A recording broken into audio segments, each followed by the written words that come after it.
Hello students, আমার চ্যানেলে তোমাদেরকে স্বাগত। শুরু করছি 2026 মাধ্যমিক পরীক্ষার্থীদের জন্য একটি ইতিহাসের ক্লাস। এখন তোমাদের সামনে নিয়ে এসেছি তৃতীয় অধ্যায় প্রতিরোধ ও বিদ্রোহ বৈশিষ্ট্য বিশ্লেষণ। এই অধ্যায় থেকে কিছু গুরুত্বপূর্ণ এমসিকিউ, যেগুলো তোমাদের পরীক্ষার জন্য কিন্তু ভীষণ ভীষণ গুরুত্বপূর্ণ। আমরা টোটাল আজকে এই অধ্যায় থেকে 30টা এমসিকিউ করব। প্রথম থেকে শেষ পর্যন্ত ভিডিওটা দেখবে। চলো শুরু করি ক্লাসটি। দেখো, প্রথম প্রশ্ন বলছে বিপ্লব কথাটির অর্থ আমূল পরিবর্তন। 2 নম্বর প্রশ্ন, দামিনী কোহ বলতে বোঝায় পাহাড়ের প্রান্তদেশ। 3 নম্বর প্রশ্ন, দ্বিতীয় অরণ্য আইনে লাভবান হয়েছিল ব্রিটিশ সরকার।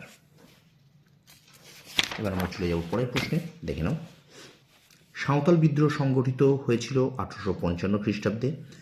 5 নম্বর প্রশ্ন, বাংলার নানা সাহেব বলা হতো রামরতন মল্লিককে। 6 নম্বর প্রশ্ন, কোল বিদ্রোহ দমনে কোম্পানির সেনাবাহিনীর নেতৃত্ব দেন ক্যাপ্টেন উইলকিনসন।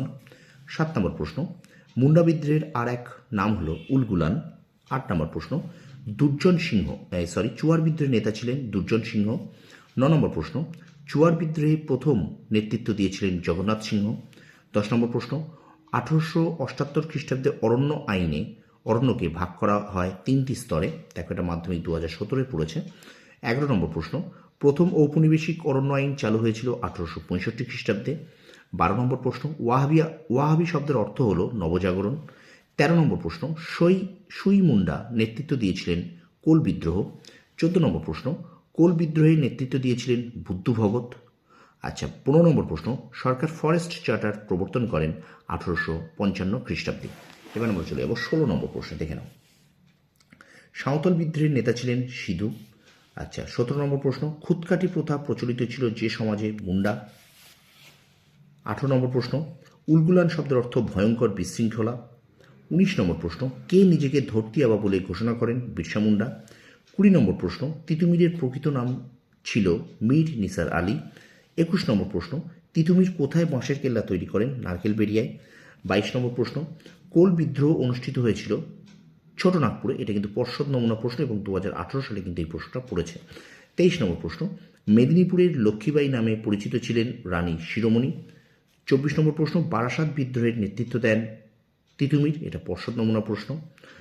25 নম্বর প্রশ্ন, সন্ন্যাসী ফকির বিদ্রোহের উল্লেখ আছে কোন উপন্যাসে? সন্ন্যাসী ফকির বিদ্রোহের উল্লেখ আছে কোন উপন্যাসে? উত্তর হবে আনন্দমঠ। 26 নম্বর প্রশ্ন, জঙ্গলমহল নামে একটি পৃথক জেলা গঠন করা হয়েছিল চুয়ার বিদ্রোহের পরে। 27 নম্বর প্রশ্ন, সন্ন্যাসী ও ফকির বিদ্রোহের অন্যতম নেতা ছিলেন দেবী চৌধুরানী। 28 নম্বর প্রশ্ন দেখো, ভারতে প্রথম নীলকর ছিলেন লুই বোনার্ড। 29 নম্বর প্রশ্ন, জমি আল্লাহর দান বলেছিলেন দুদু মিয়া। 30 নম্বর প্রশ্ন, হাজি শরিয়তুল্লাহ ফরাজি সম্প্রদায়ের প্রতিষ্ঠা করেন। উত্তর হবে হাজি শরিয়তুল্লাহ ফরাজি সম্প্রদায়ের প্রতিষ্ঠা করেন 1820 খ্রিস্টাব্দে। তো এই ছিল তৃতীয় অধ্যায়, অর্থাৎ অধ্যায়টির নাম হলো প্রতিরোধ, বিদ্রোহ, বৈশিষ্ট্য বিশ্লেষণ। এই অধ্যায় থেকে আমরা 30টি এমসিকিউ এখন তোমাদের সামনে তুলে ধরলাম। তো ভিডিওটা ভালো লাগলে লাইক করো, কমেন্ট করো, আর বন্ধুদের মাঝে অবশ্যই বেশি করে শেয়ার করো। পর্ব 1 শেষ করলাম, পর্ব 2 আমরা আগামীকাল নিয়ে আসবো। তো ততক্ষণ অবশ্যই আমার চ্যানেলটাকে তোমরা সাবস্ক্রাইব করে রেখো, ঠিক আছে? আর পাশে থাকা বেল আইকনটি প্রেস করে রাখো, যাতে নোটিফিকেশনটা সবার আগে পৌঁছে যায়। আর অবশ্যই একটু বন্ধুদের মাঝে বেশি করে শেয়ার করো। তোমরা সফল হও, তোমাদের সাফল্য কামনা করি। ধন্যবাদ।